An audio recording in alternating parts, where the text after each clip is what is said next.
The reason I'm going to talk about accountability is I'm really shit at it.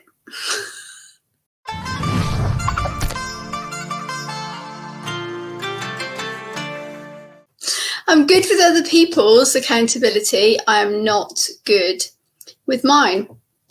And I think the reason for that is I don't hold myself accountable in the right way. This might not make sense. Maybe I'm just going to press the end broadcast button. Maybe what I'm going to say is not going to make sense. So the reason I've decided to talk about it is I did not want to do my live this morning. Someone held me accountable.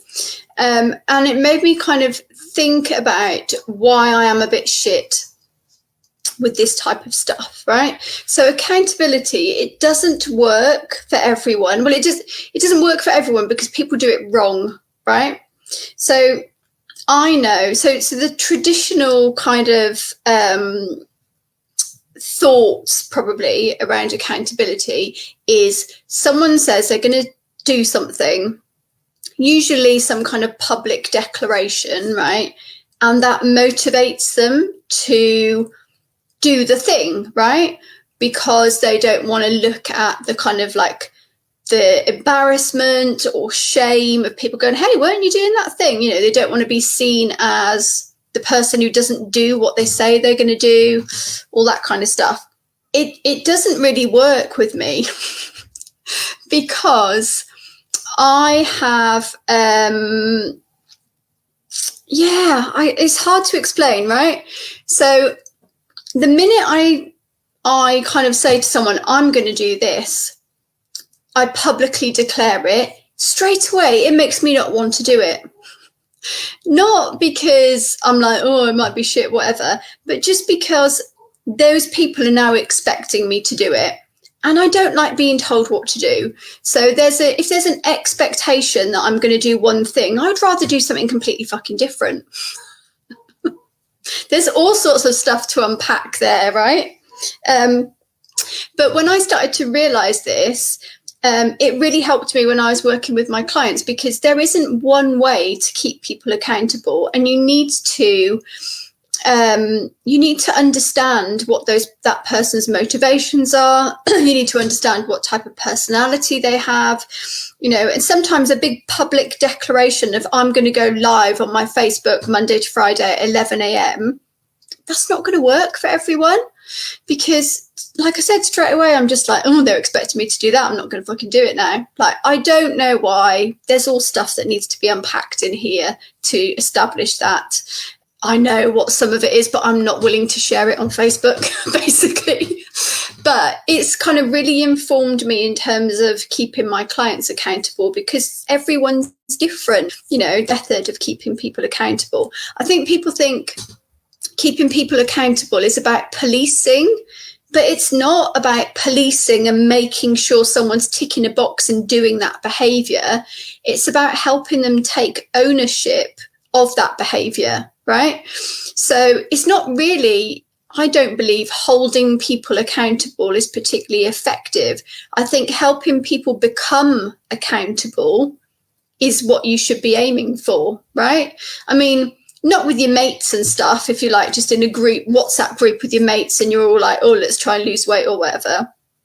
Clearly, it's not your job to psychoanalyze them and decide which is the best method of accountability. But in terms of being a coach, so things that I've noticed from working with hundreds of different clients now is everyone starts off wanting to be held accountable because they don't yet realize the value of the behavior that they're being held accountable to, right? They kind of know that it's good for them to do this behavior on a daily basis, but they've never, you know, you can't expect them to be motivated just by that because they've not seen the benefits yet.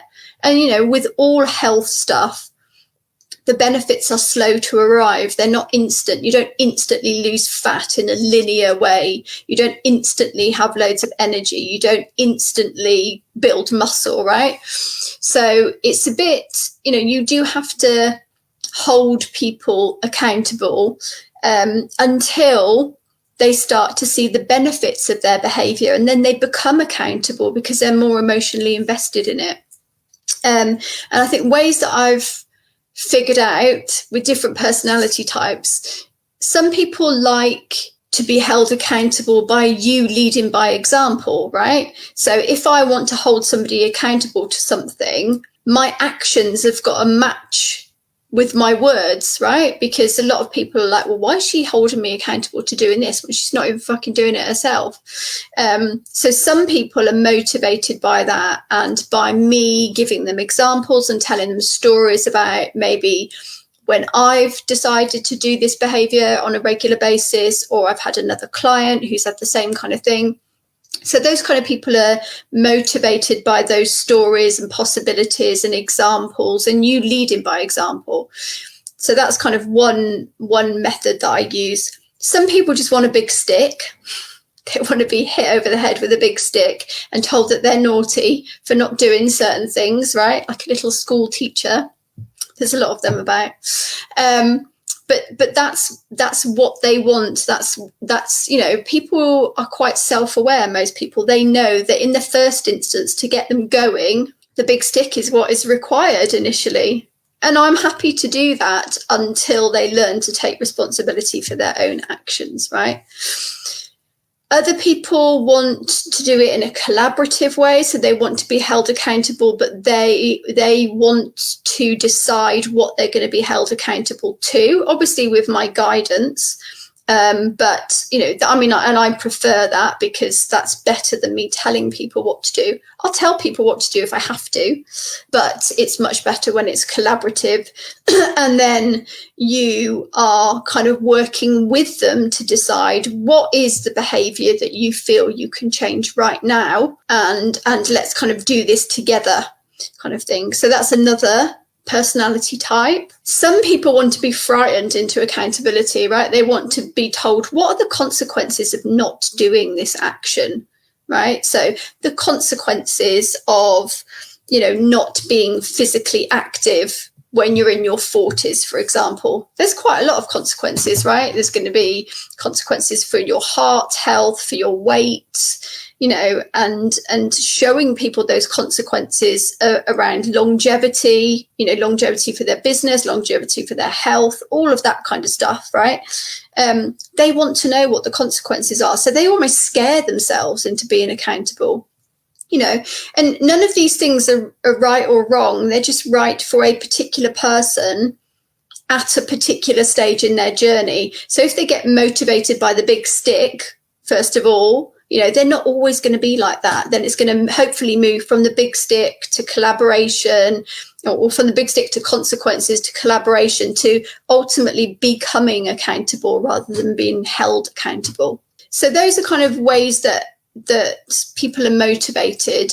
Or obviously, I do what what some of my clients call my ninja mind tricks. I have a client who calls me a sneaky little ninja quite often, because she's a client who is very similar to me. She doesn't like being told what to do. And also she doesn't really like being held accountable, because it's like, oh, you want me to do this? Fuck you. I do what I want kind of thing. That's me.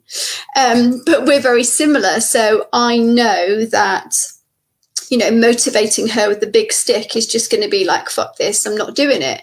So I use my sneaky little ninja tricks, as she calls them, because I kind of use various different techniques like NLP stuff, CBT stuff, motivational interviewing stuff, to suggest courses of action that she says she ends up doing them by accident, and she didn't even know that I'd suggested them. I don't know if that's true, but I'm going to say yes, it is. So yeah, it's recognizing that accountability doesn't work for everyone, and it doesn't work in the same way, and it won't have the same outcome. And in fact, it's a journey starting from being held accountable like a little child, probably, right through to becoming accountable for your own actions, and them being part of your lifestyle because you see the benefits of it. That was short today, wasn't it? just about. It's basically, I decided to talk about this about 2 minutes before I went live because I didn't want to go live, and Zach sent me lots of messages basically saying go live, and I was a bit like, this is not working, he's telling me what to do and I don't want to do it. And then I'm like, oh, why am I doing this? Too much information there. Anyway, what is going on in the comments? I'm not a bit shit, I'm a lot shit. So that is what you're going to say. You're going to pretend that you're going to be nice to me, and then you're going to say, haha, I meant you're a lot shit. Is that what you're going to do?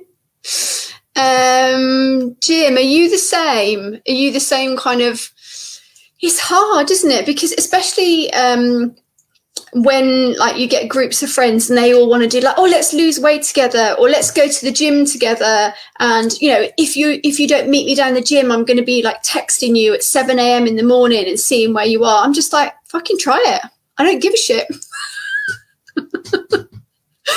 It's weird, isn't it? Because it seems to be like that's the method that is kind of universally accepted as this is how you keep people accountable. It's actually not. You need to, you know, it's not your mate's job, as I said, to psychoanalyze you and decide what method of accountability is going to be best for you. But it seems like that's kind of universally accepted. It does not work for me at all. I'm like, go for it, mate. You know, phone me at 7. I'll just put my phone on silent. I don't know where you're getting all this information from, Zach Lacey. None of it is true.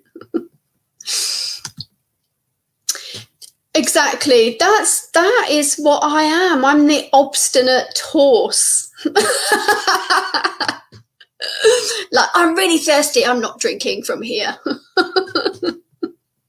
It's fucked up, right? It's fucked up. It's not fucked up. It's just different people, isn't it? Different courses for different horses, to continue with your analogy, Jim.